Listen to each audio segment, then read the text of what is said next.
Assalamualaikum warahmatullahi wabarakatuh. Nah, di video sebelumnya kita sudah membahas mengenai pengindaran jauh. Nah, sekarang kita akan membahas mengenai interpretasi citra. Nah, sebelum membahas interpretasi citra, Ibu akan menyampaikan tujuan pembelajaran.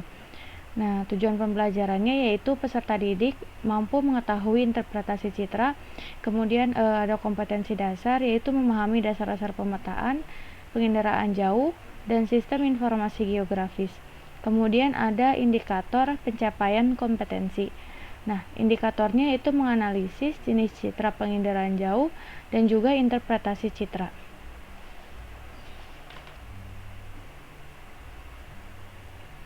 Nah, langsung saja kita ke materi, yaitu mengenai interpretasi citra. Nah, pengenalan objek pada suatu citra membutuhkan beberapa aspek yang harus diperhatikan. Nah, pada foto terestrial, pengenalan suatu objek lebih mudah. Nah, proses pengenalan objek ini pada citra dikenal sebagai interpretasi citra. Nah, menurut Ednes, interpretasi citra ini merupakan kegiatan mengkaji citra untuk mengidentifikasi objek dan menilai arti penting objek tersebut. Nah, interpretasi citra ini terdiri atas 3 tahap. Yang pertama yaitu tahap deteksi, yang kedua yaitu tahap identifikasi, yang ketiga yaitu tahap analisis.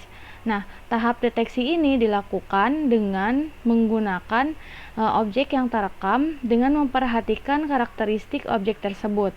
Nah, pada tahap identifikasi ditandai dengan mencirikan objek menggunakan data dari berbagai sumber informasi. Nah, proses identifikasi ini dilakukan berdasarkan ciri spektral, ciri spasial, dan ciri temporal. Nah, tahap analisis dilakukan melalui pengumpulan informasi secara terperinci mengenai objek. Nah, objek yang dimiliki citra sama dikelompokkan atau ditandai dalam suatu citra. Nah, kemudian ada objek yang terekam pada citra atau foto udara dikenali dari ciri-ciri berikut. Yang pertama yaitu ada ciri spektral. Nah, ciri spektral ini yaitu ciri objek yang dihasilkan oleh interaksi antara tenaga elektromagnetik dan juga objek. Nah, ciri spektral ini adalah hasil interaksi tersebut berupa rona atau warna. Nah, rona ini menunjukkan tingkat kegelapan atau kecerahan objek pada citra. Yang kedua ada ciri temporal. Nah, ciri temporal ini adalah ciri objek yang terkait dengan waktu perekaman, umur objek, dan unsur objek.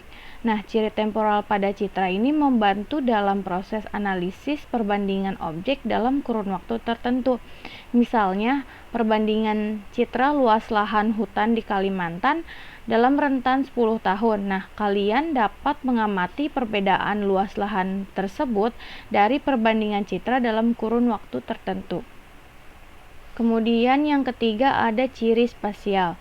Nah, ciri objek yang berkaitan dengan ruang meliputi bentuk, ukuran, rona, tekstur, pola, asosiasi, situs, dan bayangan. Nah, ini ciri spasial meliputi yang pertama yaitu bentuk. Nah, bentuk atau konfigurasi ataupun kerangka objek. Nah, bentuk ini merupakan struktur objek pada citra yang menunjukkan suatu kenampakan di permukaan bumi. Nah, ciri tersebut menunjukkan struktur yang paling mudah dikenali. Contohnya gunung api berbentuk kerucut dan tajuk pohon kelapa sawit yang berbentuk bintang. Yang kedua yaitu ada ukuran. Nah, ukuran ini menunjukkan atribut objek berupa jarak, luas, volume, ketinggian tempat, dan kemiringan objek. Nah, ukuran objek yang terekam pada citra tergantung pada penggunaan skala. Contoh, menggunakan unsur ini harus memperhatikan skala citra sebagai contoh.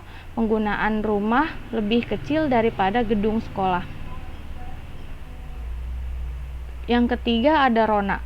Nah, rona ini adalah setiap objek di permukaan bumi memiliki kemampuan berbeda dalam memantulkan atau memancarkan tenaga ke sensor. Nah, objek ini akan terlihat cerah apabila memiliki daya pantul tinggi. Objek yang daya pantulnya rendah akan berwarna gelap. Nah, daya pantul rendah artinya memiliki daya serap terhadap cahaya tinggi. Misalnya, sawah yang digenangi air terlihat lebih gelap daripada sawah kering. Artinya, objek air memiliki daya tinggi terhadap cahaya yang dipancarkan oleh sumber tenaga. Kemudian yang keempat ada pola. Nah, pola ini menunjukkan susunan keruangan objek. Artinya, pengulangan bentuk tertentu pada objek, bentang alam atau bentang buatan untuk memudahkan proses identifikasi. Nah, dalam pemukiman transmigrasi dikenali dari polanya yang teratur, ukuran rumah dan jarak antar rumah seragam serta berdekatan dengan jalan. Yang kelima ada tekstur. Nah, tekstur ini menunjukkan frekuensi perubahan rona pada citra. Tekstur objek tanaman jagung dan kacang tanah berbeda pada citra. Nah, tanaman jagung bertekstur kasar, sedangkan tanaman kacang tanah bertekstur relatif halus karena tanamannya pendek dan rapat. Kemudian yang 6 ada asosiasi. Nah, adanya keterkaitan objek pada citra menjadi petunjuk bagi keberadaan objek lain. Contohnya, objek lapangan bola dapat diketahui dari bentuk persegi panjang dan 2 buah gawang. Apabila tidak ada gawang, objek tersebut mungkin bukan lapangan sepak bola.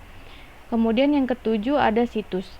Nah, situs ini menunjukkan letak atau lokasi umum objek yang berkaitan dengan objek lain. Situs bukan ciri objek secara langsung, melainkan terkait lingkungan sekitar. Contohnya, pelabuhan yang berada berdekatan dengan perairan laut. Kemudian yang terakhir ada bayangan. Nah, bayangan objek dapat memperjelas kenampakan apabila tidak menutupi objek lain. Nah, unsur ini dipengaruhi penyinaran matahari saat perekaman. Nah, gedung tinggi memiliki bayangan panjang, sedangkan gedung rendah memiliki bayangan pendek. Sekian pemaparan materi dari Ibu, kurang lebihnya mohon maaf. Wassalamualaikum warahmatullahi wabarakatuh.